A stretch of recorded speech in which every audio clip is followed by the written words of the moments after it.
This program is dedicated to the memory of Walt Disney.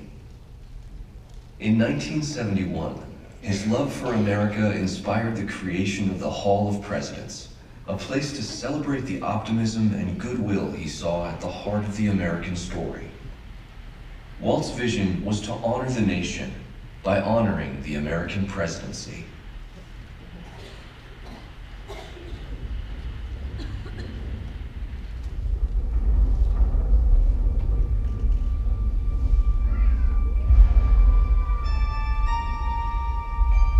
It is 1783, and the smoke is clearing in the wake of the Revolutionary War. Over the course of 8 grinding years, General George Washington has led a force of shopkeepers, farmers, and Native American allies to victory over the greatest military power in the world. A new nation has been born, independent and free. The founders must form a national government. In 1787, through months of passionate debate, they create a written constitution.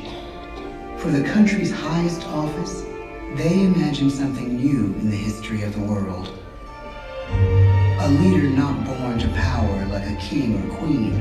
A leader who has not seized power through conquest. A leader not separate from the people, but elected by the people. From among the people. We, the people. This is a new idea, an American idea. The idea of a president.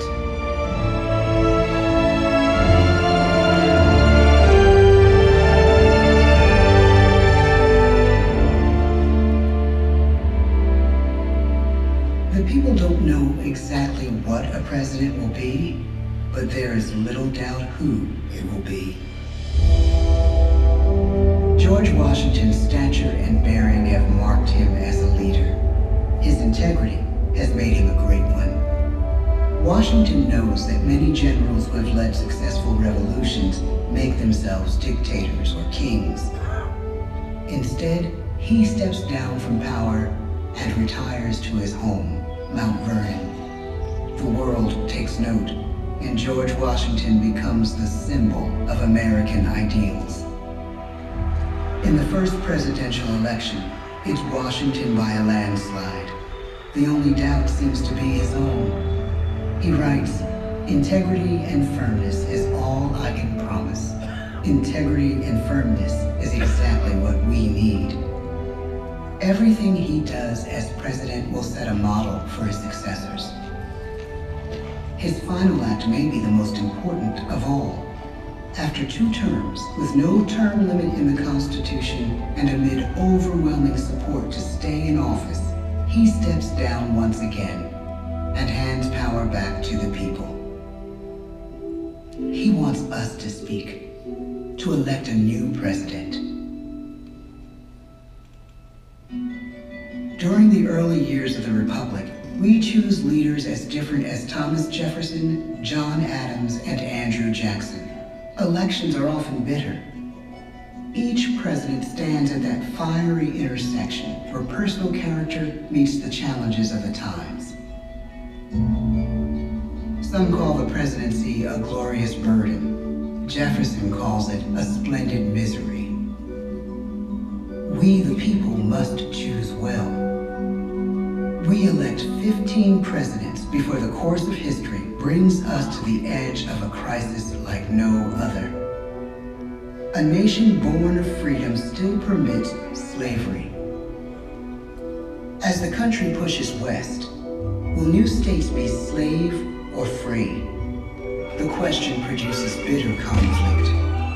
The issue rocks the election of 1860 and brings Abraham Lincoln onto the national stage.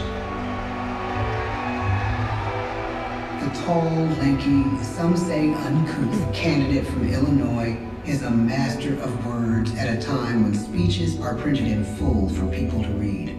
A house divided against itself cannot stand, he has said. With Lincoln's election, the House does indeed divide. Civil War. 11 states secede from the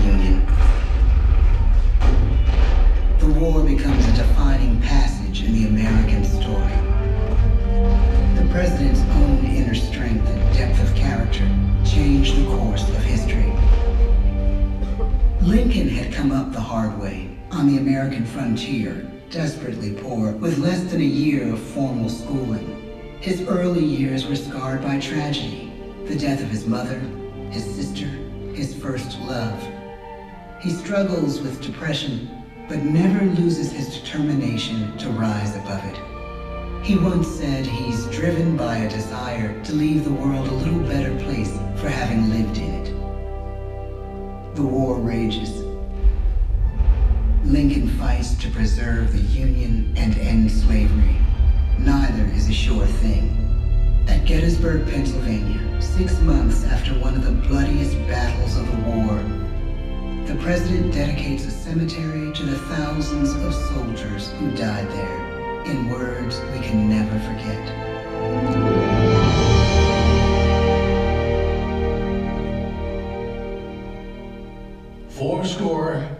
67 years ago, our fathers brought forth on this continent a new nation, conceived in liberty and dedicated to the proposition that all men are created equal.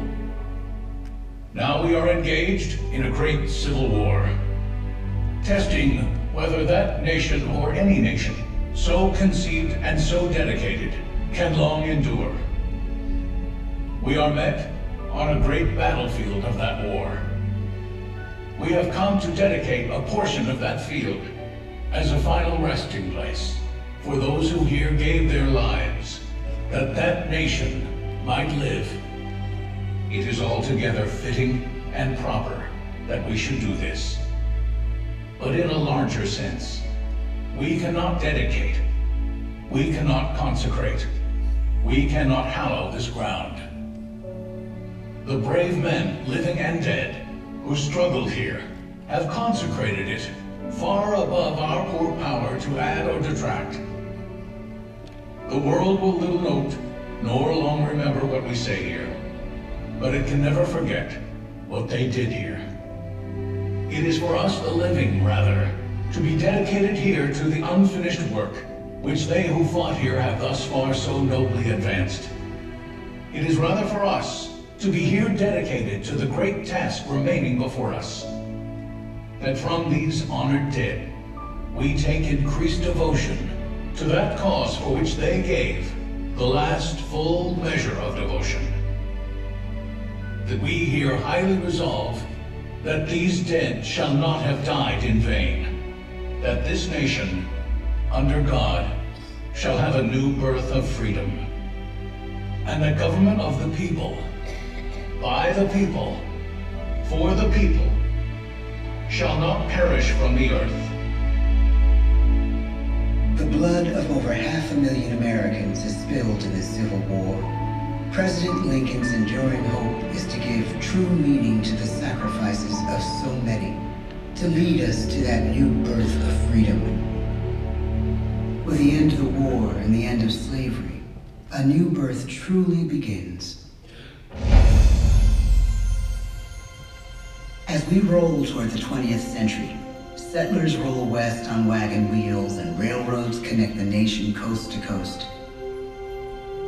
Millions of immigrants pour in from Europe and Asia.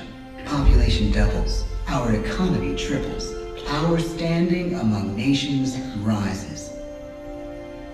We need presidents who can lead both at home and abroad. At the same time, a young Theodore Roosevelt is retreating from New York politics and personal tragedy, the death of his wife and his mother on the same day in the same house. In the Badlands of North Dakota, he rethinks his life and the life of his country. He returns stronger in body and spirit. His renewed energy is just what his country needs.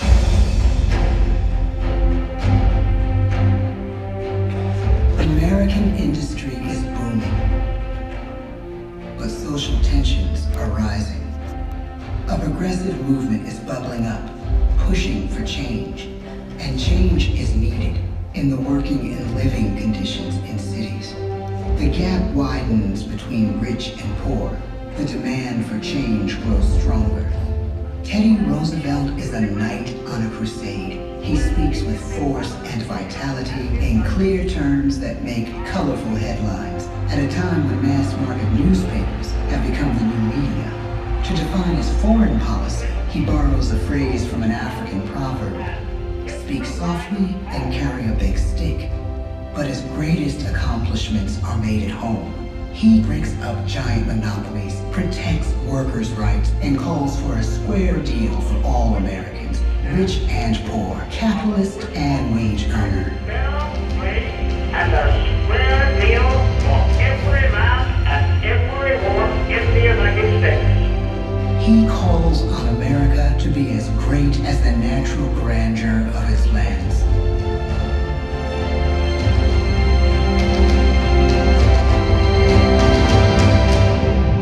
Keep your eyes on the stars and your feet on the ground, he tells us. And we do.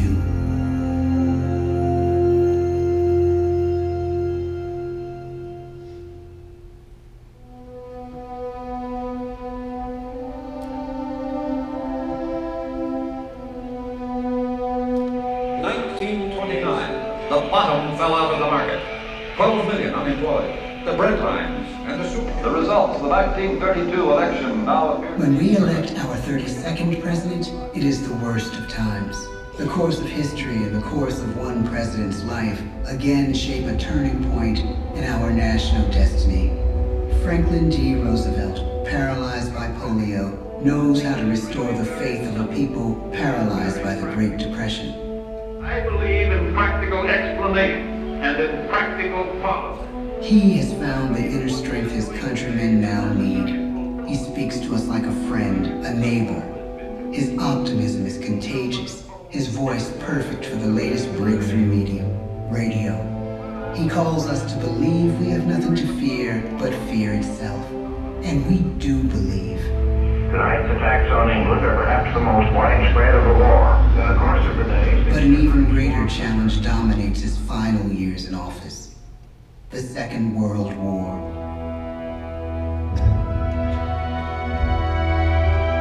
We must be the great arsenal of democracy. This is an emergency as serious as war itself. We stun the world with our production. When bombs fall on U.S. troops in Pearl Harbor, he calls us to fight on the war front and sacrifice on the home front.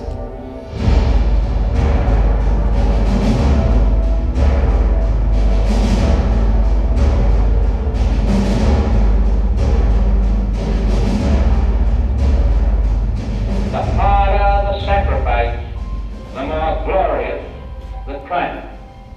So spoke America in the year 1776. So speak Americans today. The world changes. The country changes. And yet, in one sense, what we need most from our presidents has never changed. A guiding vision that calls forth the best that America can be. Will outer space be developed for the benefit of all mankind? Or will it become another focus for the arms race? The choice is urgent, and it is ours to make. Ask not what your country can do for you. Ask what you can do for your country. But really, it's all of us who must overcome the crippling legacy of bigotry and injustice. And we shall overcome.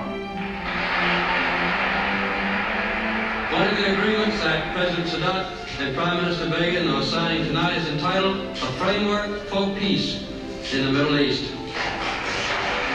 Mr. Gorbachev, tear down this wall. You have lost too much, but you have certainly not lost America. I can hear you. The rest of the world hears you. Loving this country requires the willingness to speak out for what is right, to shake up the status quo, That's America! Our presidency is no longer just an idea. It is an idea with a proud history. Ladies and gentlemen, the presidents of the United States of America.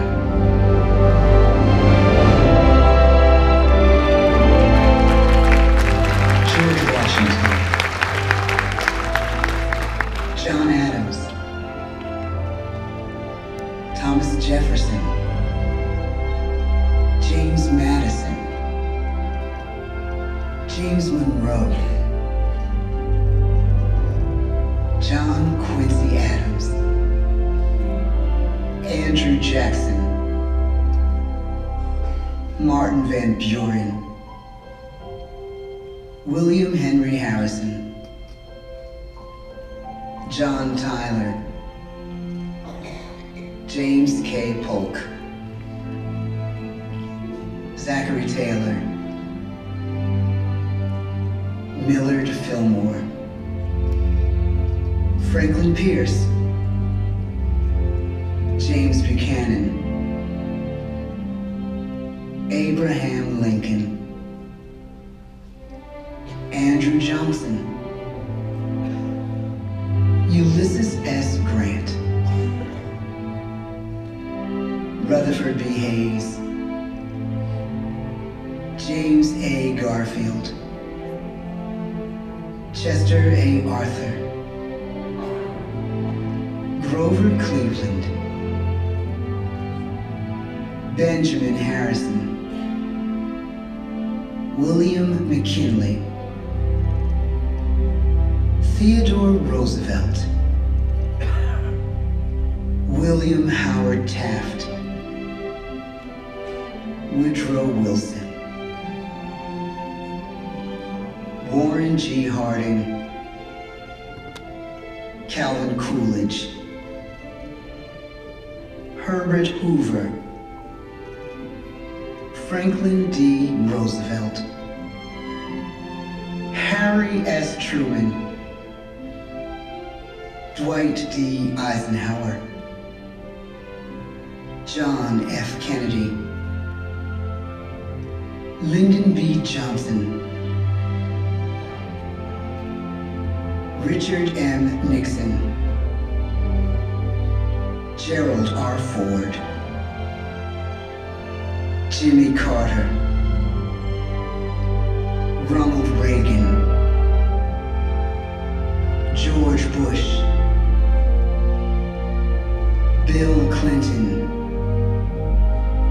George W. Bush. Barack Obama.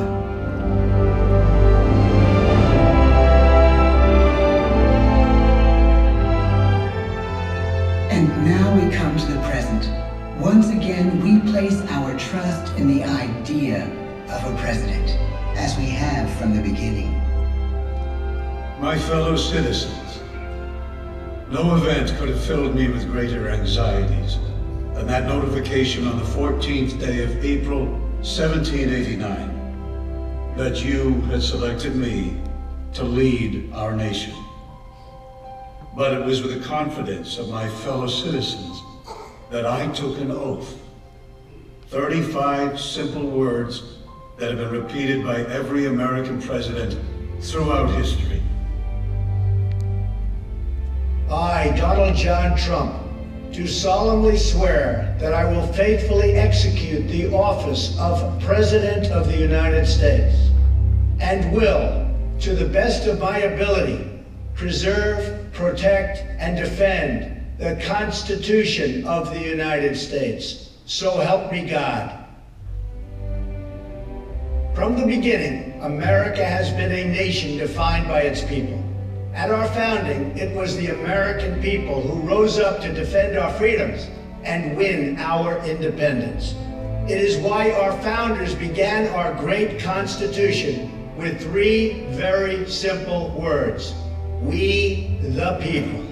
Since that moment, each generation of Americans has taken its place in the defense of our freedom, our flag, and our nation under God. These are the achievements of the American spirit. the spirit of a people who fought and died to bring the blessings of liberty to all our people. Above all, to be American is to be an optimist, to believe that we can always do better, and that the best days of our great nation are still ahead of us. It's a privilege to serve as the President of the United States, to stand here among so many great leaders of our past, and to work on behalf of the American people. The presidency of the United States is a role unique in the world, an office entrusted to each president by us, we the people. Therein lies the genius of that new idea, now over 200 years old. A new idea our presidents have turned into a great American idea again and again.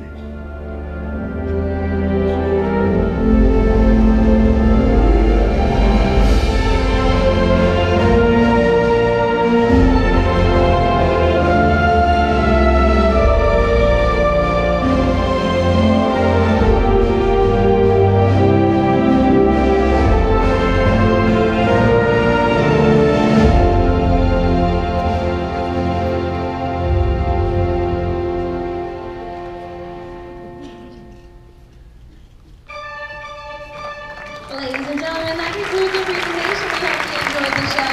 Please gather all of your personal belongings. The exits to your right in the back of the theater.